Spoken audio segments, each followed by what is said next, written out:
Okay, I want everyone to just pause for a second and think about the word duality. Mm-hmm. It's a word we throw around a lot, in self-help or philosophy. But usually when we hear it, where does our brain go? Straight to the battleground. Exactly. Good versus evil, light versus dark, logic versus emotion. It's always this wrestling match. Where one side is supposed to win and the other is supposed to be, I don't know, vanquished. Right. We want a winner. But today we are looking at a text that asks us to completely scrap that mental model. It really does. We're diving into this really fascinating philosophical framework, I will just call it the text, that explores how we actually process reality. And the premise is wild. It argues that everything begins not with conflict, but with awareness. And from that awareness, you don't get enemies, you get two distinct movements of knowing. Which is such a reset for how we view opposition. I mean, the text is clear. In the beginning, there wasn't a split of light or dark, just awareness. And from that source, two movements came out, one moving outward, one moving inward. The sun and the moon. The sun and the moon. But before we get into the poetry of it, what's the actual mission here? Because usually the goal is balance, right? Find the middle ground. A little bit of column A, a little bit of column B. Yeah. And that is exactly where this text takes a sharp left turn. The argument here is that these two movements, illuminating and listening, are distinct whole expressions of the same source. Okay. And the biggest mistake we make, the thing that causes all the trouble, is trying to merge them into one gray blob. This is not a smoothie. It is not a smoothie. The text is very clear. Integration is not fusion. Not a smoothie. I love that. So, okay, let's unpack these two movements. Let's start with the outward movement, the principle of the sun. The principle of the sun. This is the movement that becomes clarity. It's the energy of articulated truth. Reason shaped into language.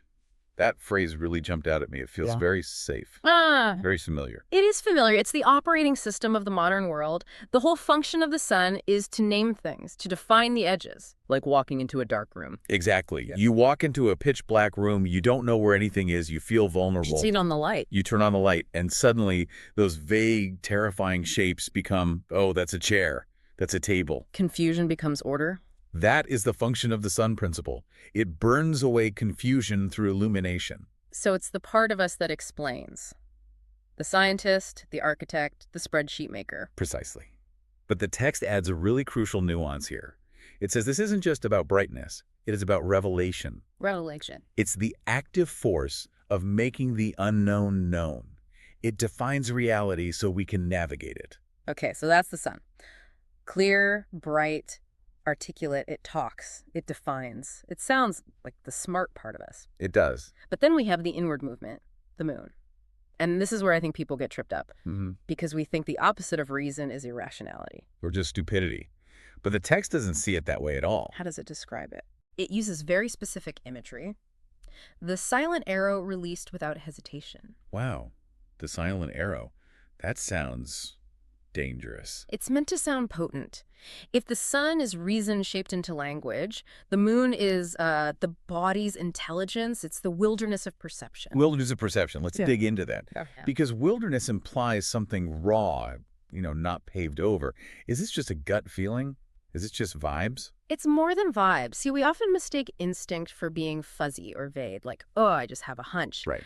But the text argues that instinct is actually incredibly precise, like an arrow. It just doesn't use language to get there. Okay, can you give me an example? Because precision in darkness sounds like a total contradiction. Okay, think about a time you walked into a room and you just knew, before anyone said a word, that two people had just been fighting. Oh, yeah, I've definitely felt that. The air is thick. Exactly. You didn't analyze their body language. You didn't write a thesis on the silence. You just knew. Your body registered the tension faster than your mind could label it. It's that hair-raising feeling on the back of your neck. That is the moon. That's the inward arrow. And the text makes this crucial distinction. The moon does not argue. It doesn't persuade. It simply knows. It's an embodied knowing. It needs no explanation. So we have the sun.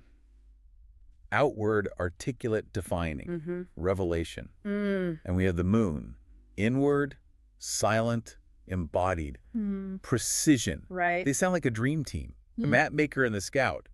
So where does it all go wrong? Because the text spends a lot of time on this idea of supremacy. This is where it gets really interesting and honestly a bit uncomfortable. The text warns that illusion, deception, falseness, it all starts when either one of these movements claims supremacy. When one thinks it's the only way to know truth. Exactly. Okay, let's talk about the sun's shadow first. Yeah. Because our culture worships the sun principle. Data, logic, explanation. Totally. If you can't explain it, it's not real. Right. And the text says when the light believes it's the only game in town, it becomes blinding. Right. When clarity becomes an obsession, it leads to overanalysis. But the philosophical trap here is specific. It says the sun mistakes description for reality. Mistakes description for reality. I want to linger on that because I think I do this. What does that actually look like? The best analogy I can think of is a restaurant menu. Yeah. The menu describing the meal, it lists the ingredients, the price, the calories. It is a perfect description. But the menu is not the food. You can't eat the menu. Yeah. The sun principle gives us the menu. It gives us the map. But in sun supremacy, we think that because we've named a thing, we understand it completely. We mistake the label for the experience. Like reading 1,000 books on love and thinking you know what it feels like to have your heart broken. Exactly that. Or looking at a spreadsheet that says customer satisfaction is up 10% and ignoring the angry emails in your inbox. You're looking at the map and saying, the map says there's a road here while you're standing in a swamp. That is the blindness of the sun. It prefers the articulated model over the messy reality. It's arrogance, really. The intellect saying, I have categorized the world, so I've conquered it. And that leaves you totally disconnected. Okay, so that's the sun's trap. But the text doesn't let the moon off the hook, which is important. Yeah. Because there's this whole counterculture movement that says, just trust your gut. Ignore logic. Follow your intuition. But the text says, hold on, that's just as dangerous. It says when instinct rejects illumination, when it refuses to be examined, it becomes untethered. Untethered. That sounds chaotic. It is. The text says this shadow state confuses impulse with wisdom. And the key point is that it mistakes reaction for truth. Oof. Mistakes reaction for truth. That hits home. Just because I have a strong emotional reaction doesn't mean that reaction is the truth of the situation. Correct. Let's say you text a friend and they don't reply for 6 hours. Right. Your body, your moon principle might spike with anxiety. You feel a knot in your stomach. That feeling is real. But in moon supremacy, you decide that feeling means they hate me, the friendship is over. You treat the panic like a prophecy. Yes. You're firing that silent arrow in the dark, but you haven't turned on the light to see what you're shooting at.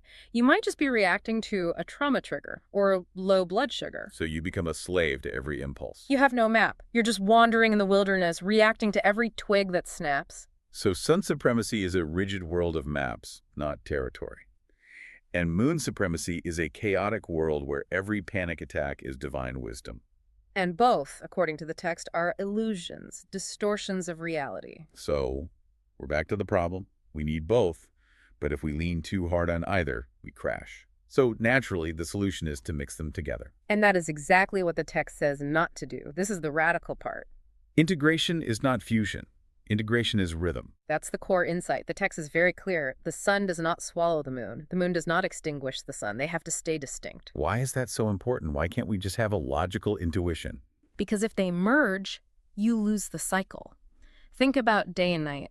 You need the day to be fully day bright, clear, active, and you need the night to be fully night dark, restorative, quiet. If you fuse them, you just get an eternal twilight. Exactly. You get a gray fog where nothing is ever fully clear and nothing is ever fully rested. The text also mentions speech and silence. You can't speak and be silent at the exact same time. You have to oscillate. It's a rhythm. You speak, then you listen. You listen, then you speak. It's a dynamic tension. It's not about finding some static point of balance and just staying there. No, it's about movement. It's about knowing when to turn on the light and when to sit in the dark and listen. It's about appropriateness. Appropriateness. That's a good word. I mean, there are times to analyze a contract, which is pure sun. And there are times to comfort a grieving friend, which is pure moon. If I use sun logic on a grieving friend, I'm a sociopath. And if you try to sign a mortgage based purely on vibes without reading it, you're going to be homeless. Right, so the art isn't being balanced. It's knowing which tool to pick up. Exactly. And this brings us to the idea of the coherent being, because the text says truth isn't loud or quiet, it's coherent. So what does a coherent being look like? How do they actually function? Well, a coherent being lets clarity refine instinct and lets instinct guide clarity. The text gives us the actual mechanism. Okay. It says, the mind articulates what the body already senses. The body grounds what the mind discovers. I want to repeat that because that's the practical application. The mind articulates what the body already senses. So the moon gets there first, usually. Often, yes. The instinct picks up on the data before the conscious mind can process it. The wilderness feels the shift. But if we just stay there, we're untethered. Right, so the coherent being uses the mind, the sun, to articulate that feeling, to give it language, to examine it. Okay, so back to the friend who didn't text back. The coherent being feels the anxiety, the moon. They acknowledge it. Okay, chest is tight. But then they bring in the sun. They examine it. Okay, I'm feeling abandoned. Is there evidence for this? No, they're usually busy on Tuesdays. Is this an old story? The sun brings the light, but it respects the data the moon provided. And the reverse. The body grounds what the mind discovers. This is huge for intellectuals. You come up with a brilliant logical justification for something. Maybe staying in a bad job. Right. The pay is good. The commute is short. Logically, this is the right move. The sun is shining bright on that spreadsheet. But you feel sick every time you pull into the parking lot. Your body is rejecting the logic. Yes. The coherent being listens to that. They say, my logic is sound, but my reality is rejecting it. They use the body to check the mind's math. And the text says this dual system is what destroys deception. Yes. Illusion dissolves when light examines it. Illusion dissolves when instinct refuses it. Think about how hard it is to lie to someone who is fully coherent this way. We've all met people like this. Yeah. If you try to deceive them with fancy words, sun trickery, their instinct just refuses it. They'll say, that sounds right, but it feels wrong. And if you try to manipulate their emotions, moon trickery, their mind steps in. They'll say, I feel your emotion, but the facts don't add up. When both systems are active, deception has nowhere to hide. It can't hide in the dark because the light is on, and it can't hide in the dazzling light because instinct is feeling for the truth underneath. It's like a security system with two different kinds of sensors, motion and heat. You bypass one, the other one catches you. That's a great way to put it. And the result of this isn't a divided self. It's what the text calls the sovereign being. The sovereign being. That sounds majestic. But sovereign implies a ruler, power over others. No, it means self-rule. It's about internal architecture. The sovereign being carries both principles inside them. They have the outward flame that reveals and the inward arrow that knows. They aren't outsourcing their clarity. Exactly. They aren't waiting for a guru to tell them what's true, outsourcing the sun. And they aren't waiting for permission to feel what they feel, outsourcing the moon. It's like the ultimate definition of adulthood. You stop looking outside for answers. You have the flame and the arrow inside you. And the text ends with this beautiful idea that when these move in balance, awareness recognizes itself without distortion. That brings us right back to the very beginning. We started with awareness as the source. And when the sun and moon work together in rhythm, that source, awareness, can finally see itself clearly. It's not looking through a cracked lens of overanalysis or the muddy water of pure reaction. It sees clearly and feels deeply. It's honoring polarity without fragmentation. That's the line that stuck with me. We don't have to choose between being the rational thinker or the intuitive feeler. Choosing one actually makes us incomplete. It makes us prone to illusion. That's the danger. If you only identify as rational, you're susceptible to the blindness of the sun. If you only identify as intuitive, you're susceptible to the chaos of the moon. Wholeness needs both. What I love about this is that it gives us permission to be complex. It says, hey, that tension you feel between your head and your heart, that's not a bug, that's the feature. That is the rhythm of knowing.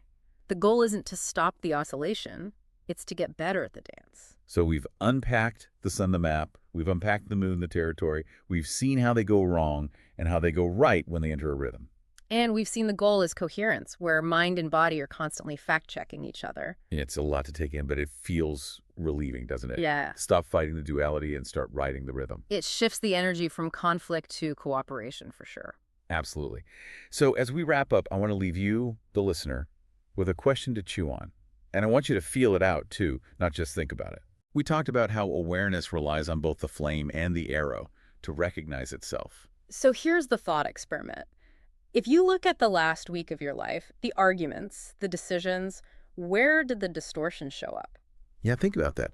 Were there moments you were frantically over-explaining your intuition because you were afraid to just know something? Or, conversely, was there a moment where you reacted impulsively and called it my truth because you were unwilling to turn on the light and examine why you were doing it? How does that distortion shape your reality? That's the question. The text is the text. The topic was the sun and the moon. And remember, integration isn't a smoothie. It's a rhythm.